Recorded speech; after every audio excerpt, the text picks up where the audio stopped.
विश्वशक्तिरूपेण संस्थिता या देवी ऐसा माना जाता है कि भारत देश की संरचना या फिर भारत देश को आकार दिया गया वो ब्रिटिशों ने दिया। ब्रिटिशों ने भारत के आकार को निश्चित किया, ब्रिटिश राज में वो निश्चित हो गया।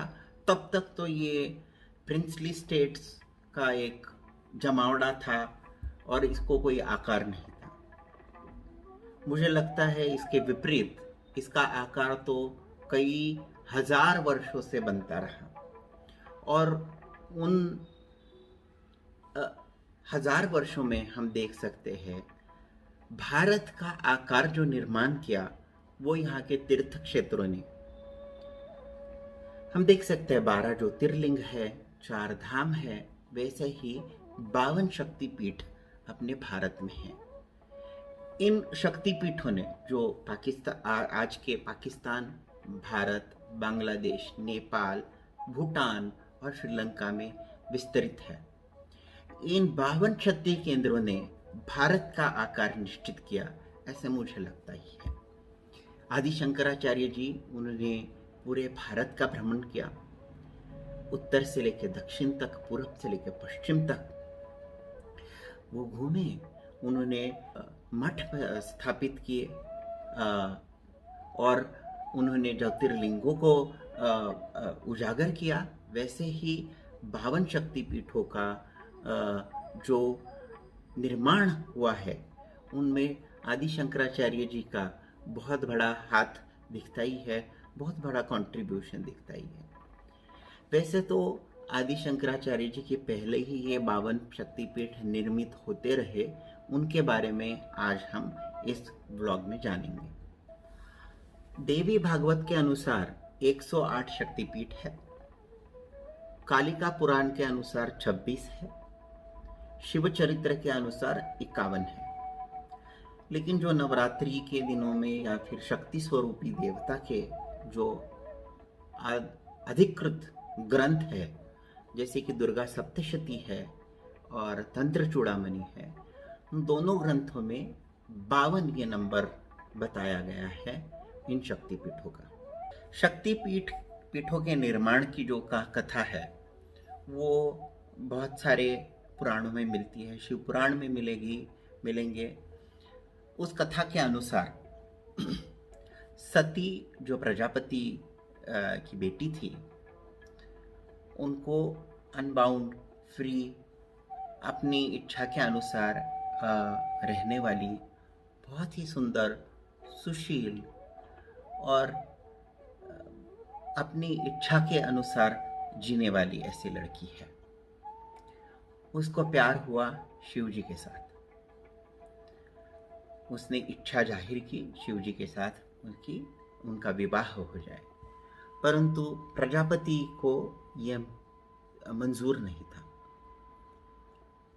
अपनी हट के आगे सती ने पिताजी का भी नहीं सुना और शिव के साथ विवाह कर लिया। शिव के साथ वो रहने लगी।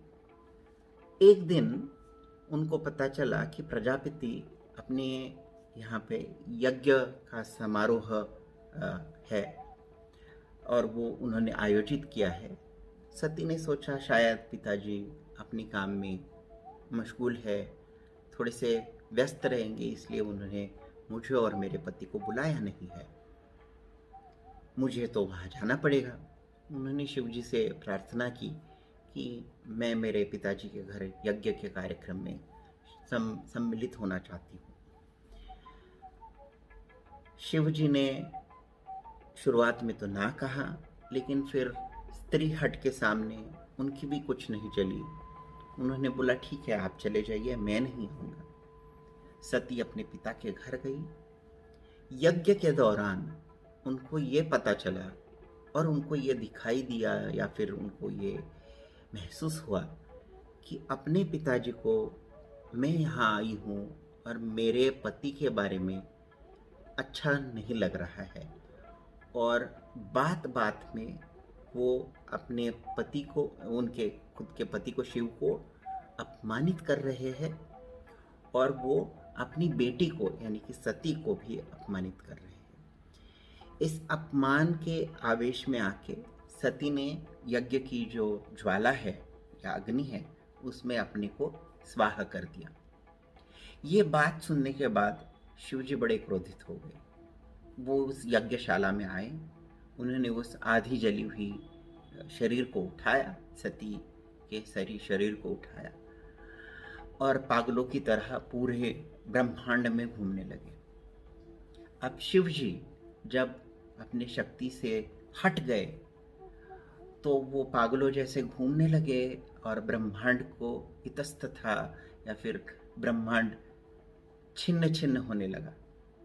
ये देख के लोगों के मन में बड़ा अचंभा हो गया और उन्होंने विष्णु भगवान के सामने जाके प्रार्थना की कि कुछ कीजिए। विष्णु जी ने अपने सुदर्शन को इस्तेमाल किया और जो शव था सती का शिव जी के हाथों में उनके टुकड़े टुकड़े कर दिए।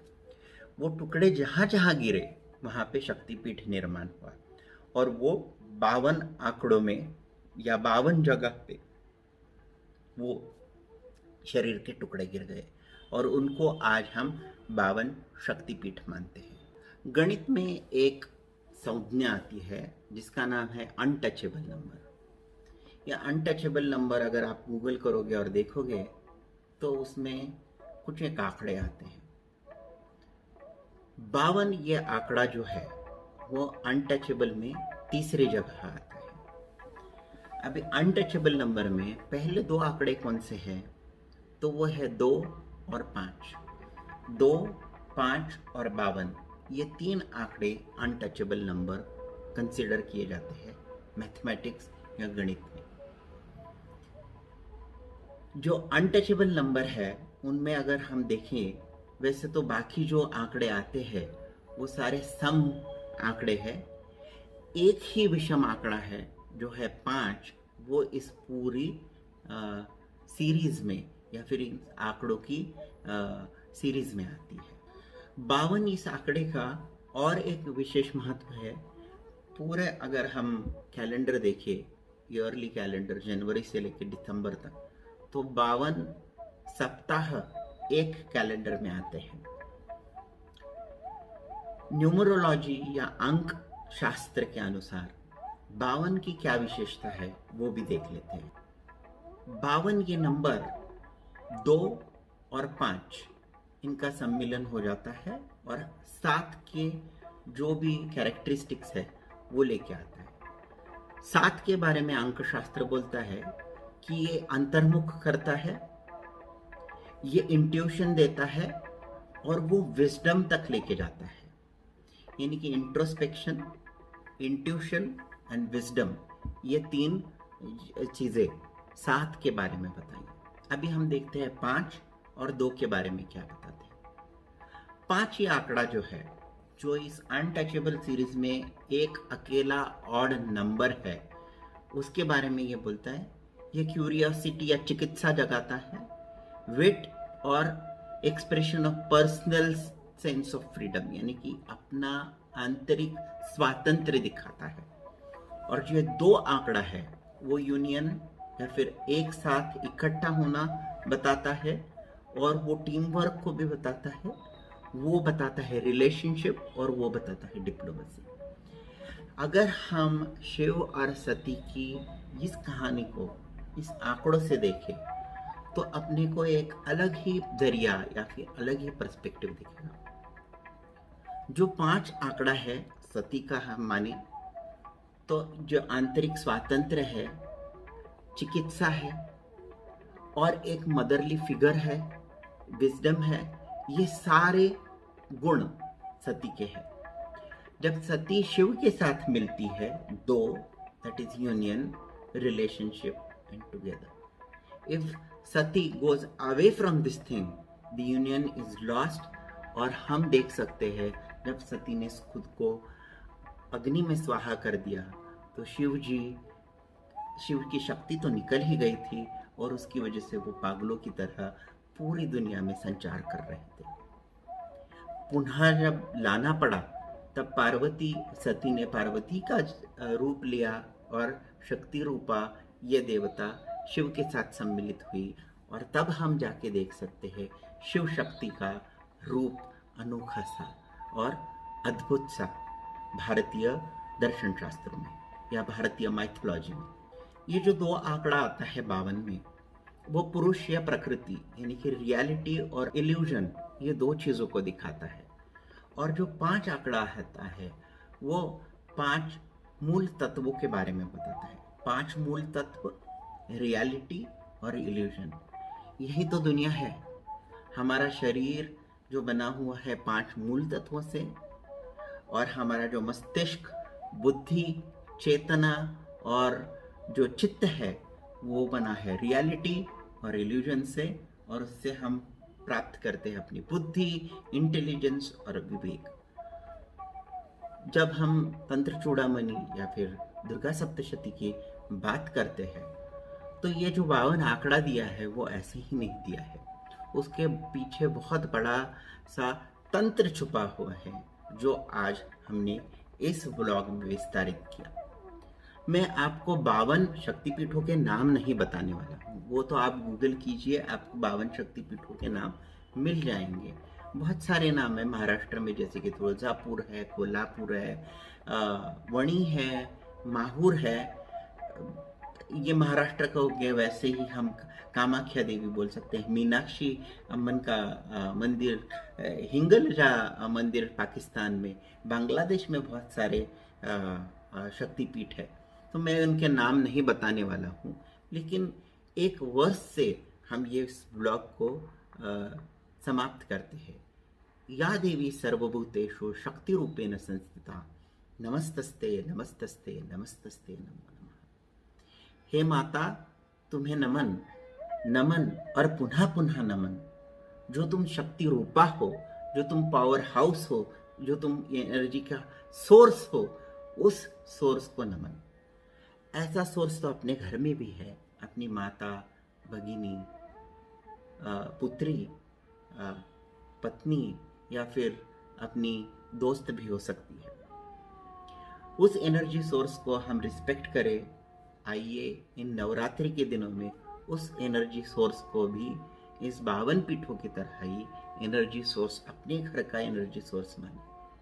ऐसा ज़रूरी नहीं है कि वो अपनी पत्नी या आपके घर में कोई काम करने के लिए जो भी आते हैं, आपको मदद करते हैं, वो भी तो शक्ति स्वरूप है।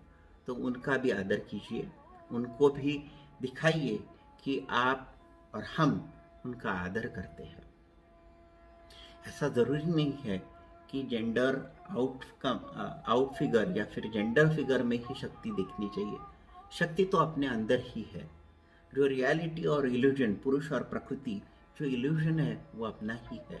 जो इमोशंस है, जो हम सोच करते हैं, जो हम कार्य करते हैं, उसके पीछे जो सोच और जो भावनाएं हैं, वो भावनाएं और कुछ नहीं तो ये एनर्जी सोर्स ही है।